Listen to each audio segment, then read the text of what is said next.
خب عرض سلام خدمت همه دوستان. یه ویدیویی 2-3 روز پیش منتشر شد از آقای مسعود فراستی تو یوتیوبش منتشر کرد که به شدت به سیاست‌های فرهنگی و بعضاً اقتصادی دولت شهید رئیسی تاخت و کلاً همه چی رو به باد انتقاد گرفت. اومد گفتش که اصلا نه دولت رئیسی، کلاً این حکومت، این وضع 3 سال گذشته آدمو یاد دوران استالین میندازه و فقط این دوران رو میشه با اون مقایسه کرد. ناراحت بود از این که تو این دولت شهید رئیسی تو 3 سال چرا حکومت و دولت به بی‌حجاب ها انتقاد داشتن، چرا بعضی رو ممنوع کار کردن، چرا بعضی از فیلم ها رو توقیف کردن و بیشترین نقدش هم به وزارت ارشاد بود. جوری این بیکاری رو این دوستان رشد دادن، ممنوع کار، ممنوع تصویر، برای اینکه مثلا یکم رو سرش عقب‌تر بود یا چیزای شبیه این، چیزای احمقانه. ممنوع کار کردن مثل آب خوردن تو این 3 سال اتفاق افتاد. اگر به این سیاست ها نباید بگیم ضد ملی، چی جایزه؟ وزارت فرهنگ و هنر تبدیل به یک پادگانی شد از دوستانی که نه با فرهنگ انسی داشتند نه دغدغه‌ای. منو یاد دوران حکومت استالین میندازه.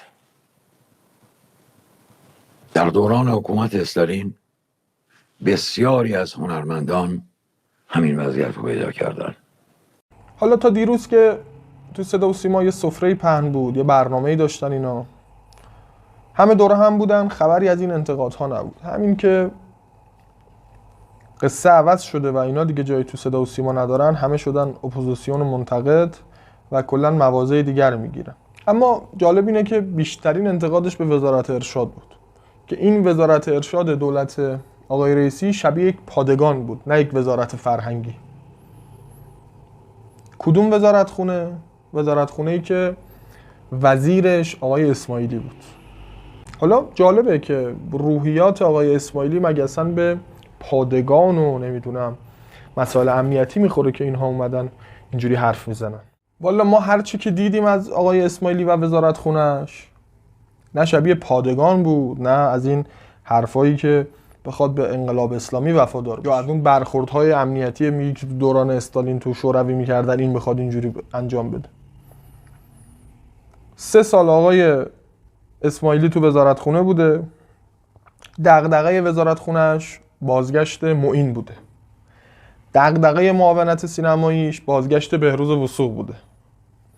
تو فتنه‌ای که اتفاق افتاد که محور اصلی این فتنه سلبریتی ها بودن، آقای اسماعیلی اومد مصاحبه کرد دیگه، گفتش که من تمام تلاشم رو کردم که حکومت با هیچ کدوم اینا برخورد نکنه، من یه تنه وایسادم تا همه سلبریتی ها برگردن.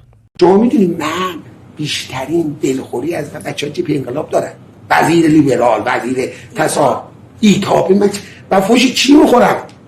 فوش این که جلوی آسیب حوزه فرهنگ هنر گرفته. اینا میگن اینا اذیت کردن، تو نذاشتی سیستم با اینا مثلا تصفیه حساب کنه، اینا رو بریزی بیرون. من وایسادم جلوشون، اعتبار خودم آقای رئیسی دولت رو سپر در واقع هنرمندا کردیم بتونن کاراشون رو. آقای اسماعیلی که اومد در سال 1402 در پاییز 1402 مدعی شد که تو 2-3 ماه پاییز افتخار میکنیم که 1000 تا کنسرت برگزار کردیم. این آدم با این رزومه، با این ادعا که من سعی کردم همه رو خاکستری ببینم، ایدئولوژی رو وارد مسائل وزارتخونه نکنم، تهش اینجوری اینا مورد نقد قرارش میدن. تحویل بگیر آقای اسماعیلی. آخر عاقبت کسی که بخواد صورتی بازی در بیاره همینه، چوب 2 سر نجس میشه دیگه. نه بین بچه حزب اللهی شما عزت و آبرویی داری، جایگاهی داری، نه بین لیبرال ها و روشنفکرها. بعد از این هم نمیخواد دیگه مسئولیت بگیری شما آقای اسماعیلی. برو کربلایی، نجفی، جمکرانی چیزی معتکف شو، دست به دعا شو، شاید خدا از سر تقصیراتت بگذره.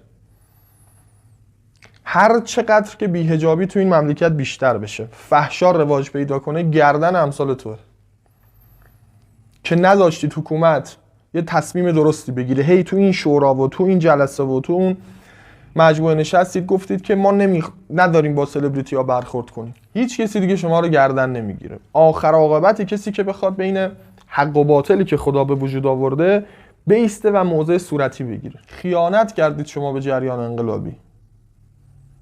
دانسته یا نادانسته همراهی کردید با اغتشاشگران و فتنه‌گران و عوامل پشتکار. اون روزی که صراحتاً اومدید موضع گرفتید که ببینید در وزارتخونه من 1000 تا کنسرت برگزار شده. ما همون موقع داشتیم به این فکر میکردیم که ای بابا پس چرا به ما 40 سال گفته بودن که موسیقی حرومه و نمیدونم تو صدا و سیما آلات موسیقی رو سانسور میکردن، بعد وزیر ارشاد مفتخره که 1000 تا کنسرت برگزار کرده. کیا رو آوردید رو صحنه شما؟ بعضی از نقدهای فراستی درسته، این که میگه آقا اینا پشت یه فیلم‌های مزخرف و مبتذلی مثل فسیل وایسادن. واقعیت اینه در تمام این شاهکارهایی که این آقایون زدن 4 تا فیلم سودآور بوده. این 4 تا فیلم به اصطلاح کمدی مبتذل و اینقدر مبتذل که سطح فرهنگی مردم رو هم تنزل داد و به وضع امروز رسوند. 4 تا فیلم، یکیشون فسیله که 5 دقیقه هم نمیشه تحملش کرد و این افتخار وزارت ارشاد و وزیر ارشاد بود که آقا اینا اینقدر فروش کردن. آمار این 4 تا فیلم شد آمار فروش سینما ایران. کنسرت هایی که بهش افتخار میکنید خواننده‌هایی رو آوردید که به لعنت خدا هم نمیارزن. اینجا برای من بچه حزب اللهی پارادوکس به وجود میاد، تناقض به وجود میاد که آقا اول موسیقی مگه لحاظ شرع مشکل نداره؟ مگه غنا محسوب نمیشه و حکمایی که دیگه راجع به موسیقی هست؟ چطور میشه وزیر جمهوری اسلامی با یقه بسته و با انگشتر و تسبیح و ریش و پشم افتخار میکنه به اینکه تو دورانش 1000 تا کنسرت برگزار شده؟ بعد به یه خواننده هایی بها میدید که خداوکیلی در بین همون جریان لیبرال هم مورد انتقادن. اگر موسیقی مشکل نداشت، اگر این خواننده ها مشکل نداشتن، پس چرا شما امثال یکی مثل شادمهر عقیلی و امیر تتلو رو بلایی سرشون آوردید تو این مملکت که بذارم برن؟ چرا هزینه زایی کردید برای این کشور؟ خدای توفیقی به امثال شما داده بود برید در وزارت ارشاد مردم رو رشد بدید. رفتید اونجا در وزارت ارشاد که نه، در وزارت اقوا مردم رو به غیر رسوندید. میشه بفرمایید این رزومه‌ای که وزارتخونه شما داشت کجاش به درد مردم خورد؟ شما چند تا فیلم دارید که بگی آقا مردم با دیدن این فیلم تفکرشون الهی میشه، به رشد میرسن، تقواشون یه ذره بیشتر شده؟ یا کدوم کنسرت؟ در کشوری که انقلاب جنسی شده شما کنسرت برگزار میکنی و اینقدر نمیفهم که آقا این کنسرت ها، این موسیقی و این هنر مبتذل مقوم همین انقلاب جنسیه. میدونید این موسیقی احساسی، همه موسیقی هایی که میبینید و میشنوید این همش عشق و عاشقیه دیگه. میدونید چقدر تحریک جنسی میکنه جامعه رو؟ میدونید موسیقی احساسی چه بلایی سر زنای جامعه میاره؟ تو این 3 سال وزارت شماها چقدر تونستید مبانی انقلاب اسلامی رو، حرفای رهبری و امام رو تئوریزه کنید تو سینما؟ چی کار کردید؟ میدونید چرا نه تو موسیقی نه تو سینما، میدونید چرا در دوره شما همچین تحولاتی رخ نمیده؟ چون شما آدم این کار نیستید. چون شما شهید رئیسی رو هم بیچاره کردید، اعتبارش رو از بین بردید تو جامعه. شما آدم ایدئولوژیک نیستید که بخواید مبانی انقلاب اسلامی رو جلو ببرید. شما یک مش آدم تکنوکرات و بوروکراتیک، صبح از این جلسه به اون جلسه، حفظ وضع موجود دیگه نهایت هنرتون. از شماها که آبی گرم نمیشه برای انقلاب اسلامی. 3 سال که هیچ، 300 سال هم وزارتخونه ها دست شماها باشه هیچ اتفاقی نمیافته. یکی دکترا نمیدونم از کجا گرفتید، فکر میکنید همه دنیا همون چیزیه که شما تون علومی که یاد گرفتید همونه دیگه. مبادا یک وقت سرمون مثلا به سمت قرآن بره، مبادا مثلا به احادیث و روایات و مبانی اسلامی توجه کنیم. معاون سینماییتون مدعی شده بود که ما میخواهیم سینمای اسلامی به وجود بیاوریم. جدی؟ با کدوم مبانی؟ با این سلبریتی ها میخواستید مبانی اسلامی به وجود بیارید؟ حالا بنده خدا چند روز پیش اومده تو تلویزیون مدعی شده میگه بابا اینا کوتاه نمی اومدن، ما مجبور میشدیم اینا رو ممنوع کار کنیم. میگفتن فیلمای ما باید مثلا با کشف حجاب و با بی حجابی بره رو پرده سینما، ما هم نمیتونستیم بپذیریم. با اینا میخواستید سینمای اسلامی به وجود بیارید. این جماعت همونایی هستن که امام راجبشون میگه ما با سینما مخالف نیستیم، ما با فحشا مخالفیم. دیدید خمینی درست میگفت؟ حالا دیدید خمینی از شمایی که مدعی عرصه فرهنگ و هنری بیشتر اینا رو میشناخت؟ اینا دغدغه‌شون هنره. بابا اینا از شما راضی نمیشن. شما که دیگه برای اینا کنسرت گذاشتی، سینما رو در اختیار اینا گذاشتی، هر کدومشون تو اغتشاشات نقشی داشتن رفتید همه رو ماسمالی کردید. اینا از شما راضی نمیشن.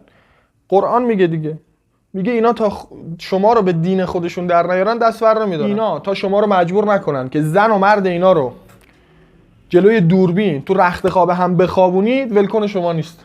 همون چیزی که قبل انقلاب بود. این بغض و کینه‌ای که اینا از انقلاب اسلامی دارن، این قشر هنرمند چیه؟ این همه هی به نوستالژی ها میپردازن، هی بهروز وثوقی میکنن و هی نمیدونم یاد گوگوش میکنن، چیه؟ دلشون تنگ شده واسه یه صحنه اونجوری که زن و مردشون تو بغل هم باشه. امام اومد زد تو دهن اینا همون روز اول، گفت ما فحشای شما مخالفیم. دیگه حالا عمر شهید رئیسی بنده خدا قد نداد. اگه شما دور دوم با شهید رئیسی تو دولت میموندید و وزیر باقی میموندید، احتمالاً شاهد همچین چیزهایی هم بودیم با این رویه‌ای که شماها تو وزارت خونتون داشتید. بازگشت اینها یعنی اینکه جامعه داره نیل میکنه به اون فرهنگ قبل انقلاب. یعنی اینکه شما کار خودتون رو درست انجام ندادید. بازم یه برنامه دیگه، یه شو رنگارنگ از تلویزیون ملی. شاه دل تویی و ما 3 و 4 گیش نیست. زنده باشی همیشه اعلی حضرت عزیز، زنده باشی همیشه اعلی حضرت عزیز. هر بلایی امروز سرتون بیاد، این که دیگه نه بین حزب اللهی جایگاه دارید نه بین لیبرال ها، حقتونه.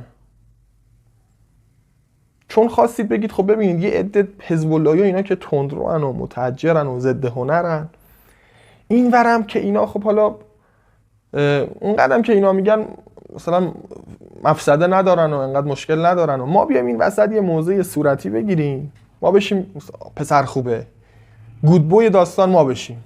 این یه سنت الهیه.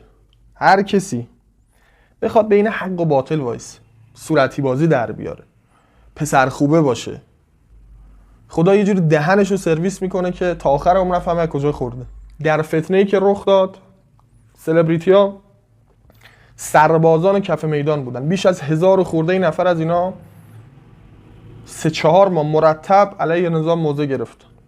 چند ده نفرشون پناهنده شدن رفتن. چند صد نفرشون کشف حجاب کردن. برخورد وزارت خونه شما چی بود؟ چون معتقد بود با هنرمندا که نمیشه برخورد کرد. هنرمندها مسئولیت الهی دارن. شما تو این مملکت هنرمند باش، هر کاری دلت میخواد بکن. این شیوه های حکمرانی شماست که مردم رو زده کرده. این کارهای شماست که منطق طرح نور رو زیر سوال میبره. تو خیابون بریم به این دختر پسرها، اینا که تو پارکن و تو سینما و تو این پاساژا میگردن، اینا رو بریم بکنیم تو ون، ولی طرف چون سلبریتیه، چون فوتبالیسته، چون خواننده است، هر کاری دلش میخواد میکنه، با هر سر و وضعی که دلش میخواد میگرده، کسی هم نمیتونه چیزی بهش بگه. چرا؟ چون پشت اینا به وزارت خونه آقای اسماعیلی گرمه. چون یه وقت خدایی نکرده سلبریتی‌ها از دست آقای اسماعیلی ناراحت میشن. خیلی بده. این تکلیف ما رو با این پارادوکسات حکومت باید روشن کنید. اون از نماینده‌های مجلستون که میان میگن آقا ما شب و روزمون رو گذاشتیم 7-8 ماه دویدیم تا بالاخره پای زنا رو به استادیوم باز کنیم. این حکومت شده حکومت پارادوکس‌ها و تناقض‌ها. 40 سال گفتن استادیوم بده، حالا نمایندگان حزب اللهی میدونن که زنا برن استادیوم. 40 سال تو این حکومت گفتن موسیقی بده، قناعه، خمینی گفته به موسیقی گوش ندید، آقای وزیر ارشاد میاد میگه من مفتخرم که 1000 تا کنسرت برگزار کردم. حالا 1000 تا کنسرت برای کی؟ برای شجریان؟ برای مثلا علیرضا افتخاری؟ موسیقی ها این شکلی نه، برای معین ضد بشینه هلیکوپتری بزنه.